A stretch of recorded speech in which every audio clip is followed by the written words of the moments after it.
And most of us parents know what that's all about. Well, discipline postponed will be ineffective. Here's the next principle. Discipline purges wrong conduct from a child's life.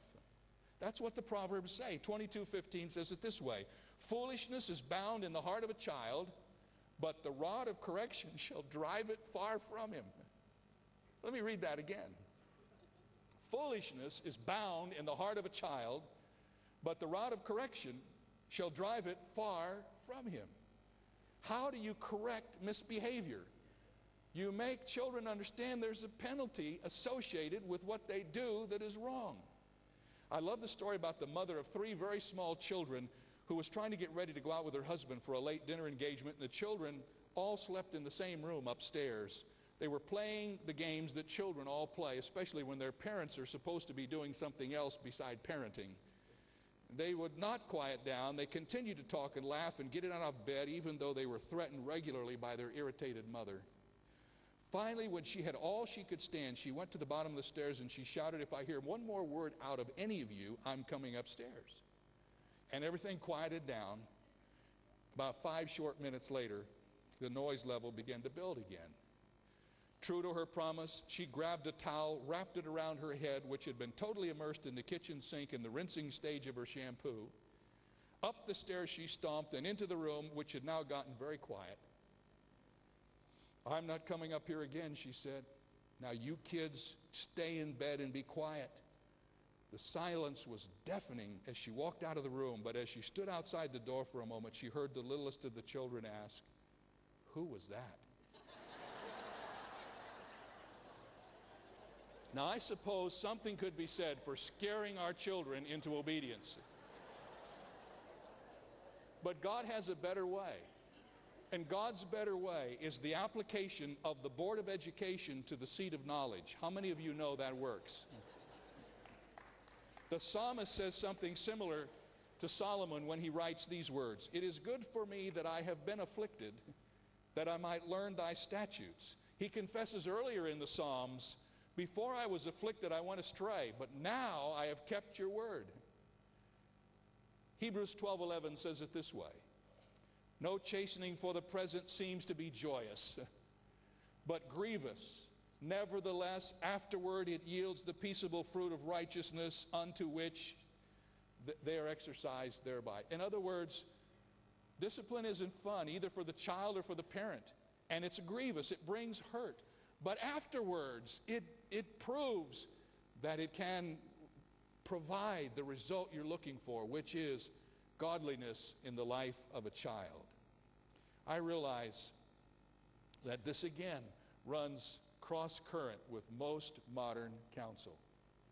If you want to ruin a party, stand up and give a little speech on how to discipline your child, because nobody seems to be very much involved in it these days. Let me give you the next principle. Discipline properly administered will not hurt your child. Listen to this very frank proverb, 23:13. "Withhold not correction from the child, for if you beat him with the rod, he will not die." Isn't that a great thought? Now, it may sound like he's dying, but he's not going to die. On numerous occasions, I've been told by honest parents that the reason they don't discipline their children is because they fear they may cause some physical harm. Let's face it, we've been all over the ballpark in this area. We've come through the permissive age of no corporal discipline into the present age of the child abuse syndrome.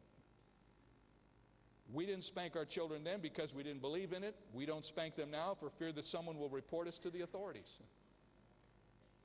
If we're really honest, most of us do such an inadequate job of discipline not out of the fear of hurting our children, but rather out of the refusal to inconvenience ourselves.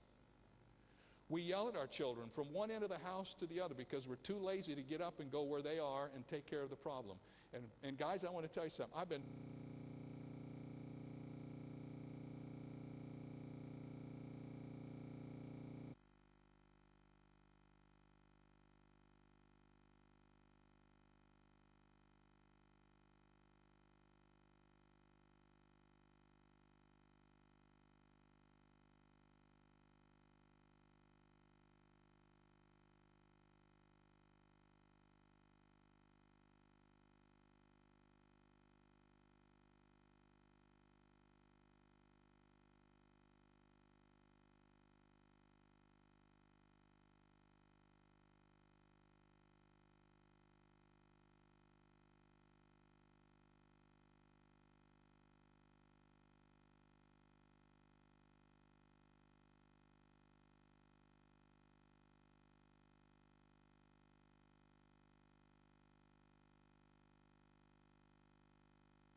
smarting after punishment, finished his prayers with the usual blessings for all of the members of the family save one.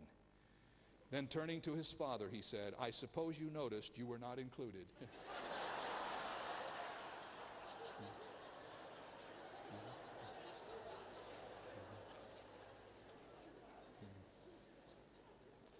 The next principle goes like this: discipline provides help for the child, not release of anger for the adult. This is really important because here is where the watershed is with regard to abuse. No Christian should ever do anything to cause physical harm to their child. God has created a certain part of the anatomy with enough padding so that there can be an administration of justice without abuse. But listen carefully. Ephesians 6:4 says this: "Fathers, provoke not your children to wrath, but bring them up in the nurture and the training of the Lord." If you're angry, wait. That's the only reason to wait. But don't use your anger as a weapon against your children. Remember, you're big and they're little. I don't know where the abuse syndrome started. I hate everything that's related to it. I see little children who have been the result of child abuse, and I cannot comprehend how anyone could do that. But my friends, when you protect a society that kills the unborn, it's not long before people reason, well, I could have killed him before he was born. It doesn't matter if I beat him around a little bit now that he's here. We've raised a culture of disregard for the human life. And so we live in this delicate balance between the importance of corporal punishment and the very careful protection of our children and our young people from abuse. And God can give every parent who trusts him the wisdom to administer discipline so that they never cross the line. I can tell you, I was disciplined by my parents. My father had the ability to put the fear of God in me.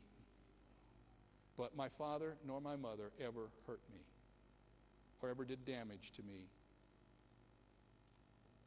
as a person. I can honestly say that the best I know, I've raised 4 children and I've never hurt any of my children, but I've gotten their attention a few times. So you can do it.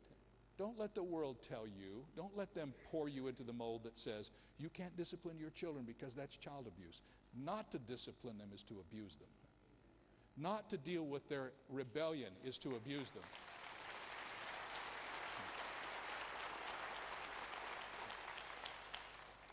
Finally, let me give you the last principle and we're finished. Discipline prepares a child for the most important decision in his life. How many of you here came to know Jesus Christ before you were 15? Let me see your hands. Raise your hands up high. How many of you grew up in a Christian home? Let me see your hands. Almost the same number. What is it about a Christian home that prepares a young person to deal with life and deal with eternity and deal with the reality of knowing God in a personal way? Discipline sets the context for it. And that's not just my word. Let me read to you this proverb from 23:14. "You shall beat him with a rod and deliver his soul from hell." Isn't that interesting? When you channel a child in the right direction, you give him the very best opportunity to know Jesus Christ. When you let him express his own way and go and do his own thing, he usually will do that thing which is not in honor to the Lord. Positive corrective discipline within the home provides the kind of atmosphere that makes it most possible for a child to come to a personal decision about God. Although there are many who come to Christ in the middle or later years of their lives, the vast majority of Christians in our churches are Christians as the result of growing up in a structured Christian home where some form of discipline was practiced. Mom and Dad, it starts with you, and it starts with this. You cannot impart what you do not possess. And if you do not know Jesus Christ personally, you will never be able to lead your children beyond the place where you yourself have gone. So I want to ask you this question.